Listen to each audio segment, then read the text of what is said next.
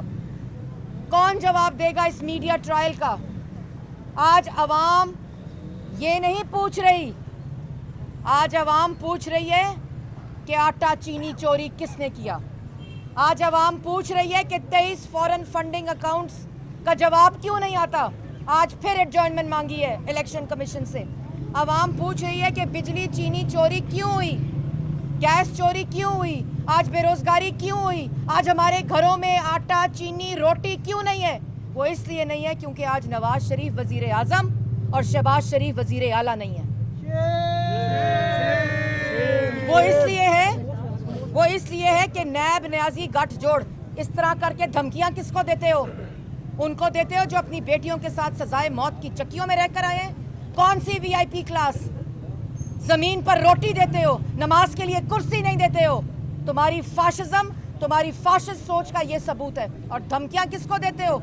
जो अपनी बेटियों के साथ जेलों में रहते हैं। धमकियां उनको देते हो जिनके कमरों में धावा बोल के चार दीवारी और चादर का को पामाल करते हो, तकद्दुस को, उनको धमकियां देते हो।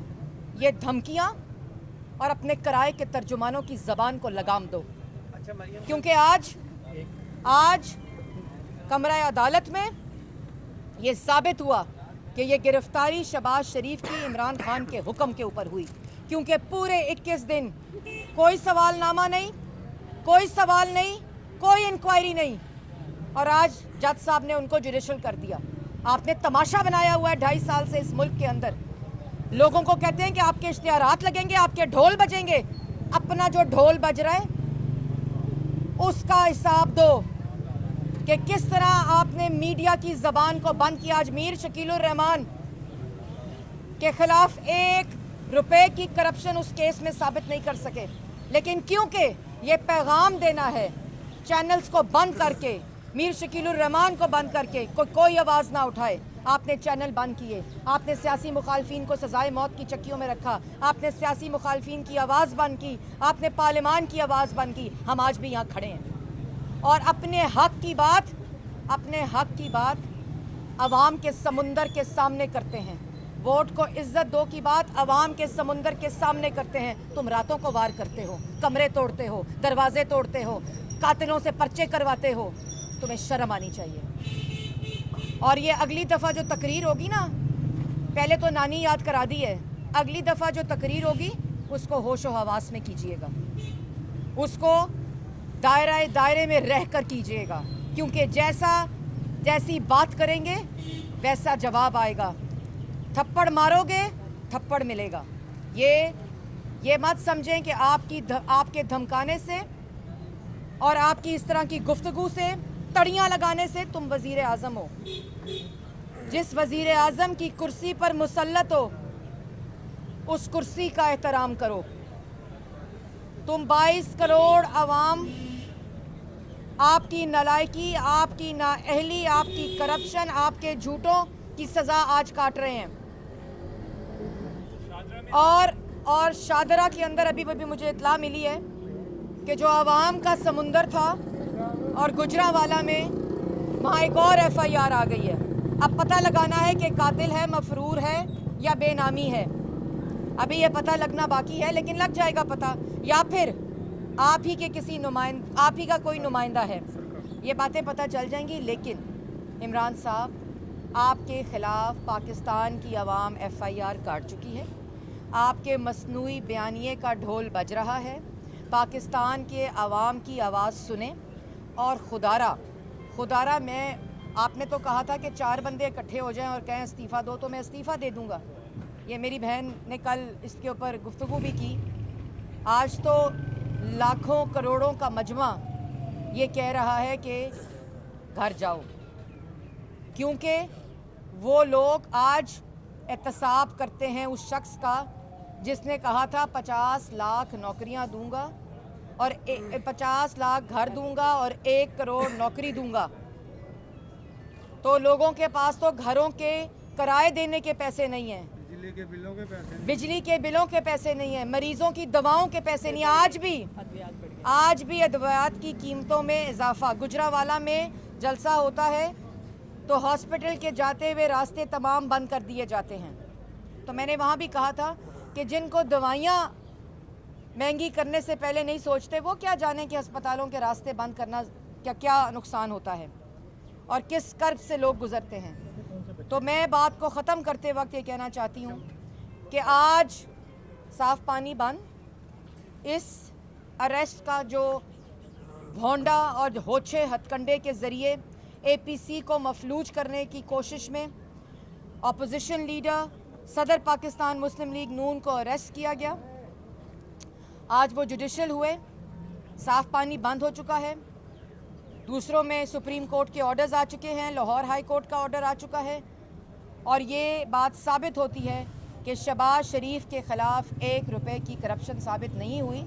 कोई मंसूबा नहीं, कोई ऐसी चीज़ जो सरकारी ख़जाने में खुर्द बुर्द या सरकारी ख़जाने को नुकसान या मिस यूज़ ऑफ अथॉरिटी को साबित करता हो। और बात कहाँ ख़त्म हो गई? बेटी से तोहफ़ा क्यों लिया? बेटी से तोहफ़ा क्यों लिया? बीवी से तोहफ़ा क्यों लिया? बीवी को तोहफ़ा क्यों दिया? बेटी को तोहफ़ा क्यों दिया? ये है हकीकत। पाकिस्तान की आवाम जान चुकी है और पाकिस्तान की आवाम का रद्द अमल आ चुका है। अल्लाह ताला हमेशा की तरह सुरखरू करेगा और इन नालायकों, नाअहलों और करप्ट टोले से निजात दिलवाएगा। साहिबा ये बता दें कि गुजरांवाला में नून लीग की जो मेज़बानी में जलसा हुआ, जो कराची में हुआ पीपल्स पार्टी की मेज़बानी में हुआ, यहाँ तो नवाज शरीफ साहब ने तकरीर कर दी, लेकिन कराची में नहीं करने दी गई, यहाँ नहीं की उन्होंने। अब जो कोयटा में होने जा रहा है वहाँ नवाज शरीफ साहब तकरीर करेंगे, यहाँ मौलाना फजल रहमान की मेज़बानी में होने वाले जलसे में नहीं कर पाए। देखें, पहली बात तो मैं वाज़िया तौर पे कर दूं, ये कल किसी जगह के ऊपर ज़राए से ख़बर भी चल रही थी। ये वही ज़राए हैं जिन्होंने कराची में से कैप्टन सफदर को अरेस्ट कराया था ताकि आपस में इस किस्म की गलतफहमियाँ या दरारें आएँ। लेकिन मैं उनको भी एक साफ़ पैगाम देना चाहती हूँ कि ये बेवकूफ़ाना हरकतें छोड़ दें, इससे नुकसान आपको होता है। नवाज शरीफ साहब ने ख़ुद ये फ़ैसला किया था कि वो तकरीर अब कोयटा में करेंगे, क्योंकि अगली तकरीर हज़म हो जाए उसके बाद दूसरी तकरीर करेंगे। इस वक्त जो मियां मोहम्मद नवाज शरीफ की जो हालिया तकारीर है उसके हवाले से जो है एस्टेब्लिशमेंट और बिलखुसूस मुस्लिम लीग नून के दरमियान मामला पॉइंट ऑफ नो रिटर्न पर जा रहे हैं या जा चुके हैं, तो इसको कैसे कूल डाउन करेंगे? देखिए, नवाज शरीफ साहब ने वाज़िया तौर पर जो अदारों और किरदारों की तफरीक है वो बताई है। और नुकसान मुल्क को तब होता है जब वोट चोरी होता है। नुकसान तो मुल्क को तब होता है जब मुल्क का दिफा कमज़ोर होता है, जो मईशत की इस वक्त हालत है। मुल्क तब कमज़ोर होता है जब अवाम की आज़ादी राय सल्ब की जाती है। मुल्क तब कमज़ोर होता है जब 3 दफ़ा के मुंतखब वज़ीर आज़म के ख़िलाफ़ अंपायर की उंगली के इंतज़ार होता है और उसके ख़िलाफ़ साजिश होती है। मुल्क तब कमज़ोर होता है जब RTS बिठाकर एक नालायक, नाअहल, करप्ट टोला मुल्क पर मुसल्लत किया जाता है। मुल्क कमज़ोर होता है जब आइन मजबूत होता है। मुल्क तब ताकतवर होता है जब आइन मजबूत होता है। और मुल्क को इंशाअल्लाह, जैसे पहले भी पाकिस्तान मुस्लिम लीग नून ने नवाज शरीफ की क़यादत में और पंजाब में शहबाज शरीफ की क़यादत में मुल्क को संवारा था।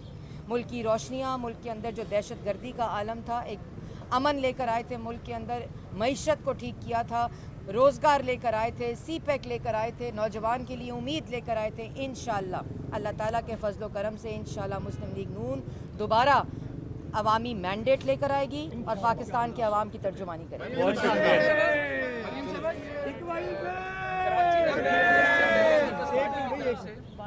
नून लीग के जो कायदीन हैं उनके उन्होंने अपने पोस्टर्स बड़े लगाए कहाँ?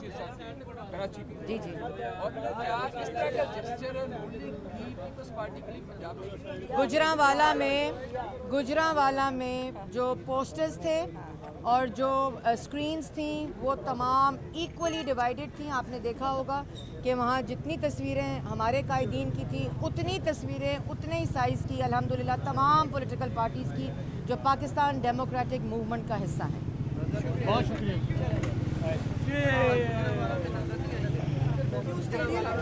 स्टेडियम में आपको कुछ नहीं नजर आ रहा है?